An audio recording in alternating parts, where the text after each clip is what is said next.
Заев си има право на свое мислење, што е уставно, што не, ке си кажат правниците, порача министерот за економија Крешник Бектеши, запрашан околу ставот на премиерот дека било неуставно да се субвенционираат вработување на луѓе од малцинските заедници во приватните фирми. Бектеши порача дека владата ќе работи согласно програмата, каде стои дека ќе се помагаат вработувања на малцинствата во приватниот сектор. Значи премиерот Заев кажа дека е неуставно и дека нема потреба од субвенција за вработување на малцинските заедници во приватниот сектор. Дека вие кажавте дека тој проект ќе биде остварен бидејќи дел од владината програма. Сега кој лаже или кој кажува вистината? Вие или премиерот?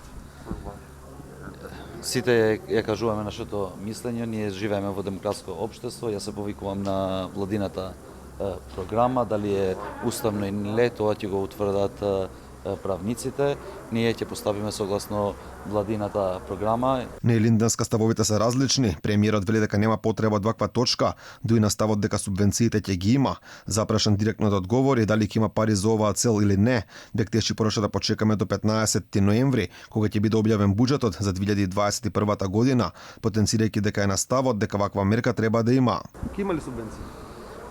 Тоа ќе го видите со наредниот буџет на 2021 кој согласно законот треба до 15 ноември да се прати во собрание. И таа тема која што интересира јавноста, така мислам дека побој прецизен одговор да имаме, да или не? Значи се прави буџетот за 2021 година и во моментот кога ќе го објавиме, таму може да видите дали ќе има такви субвенции или не. Ја како министер за економија стојам на тоа дека таква мерка треба да има.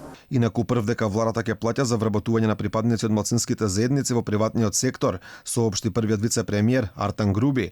Тој порача дека тоа ветување било дел од програмата на ДУИ, преточени во програмата на владата, која ќе мора да се исполни.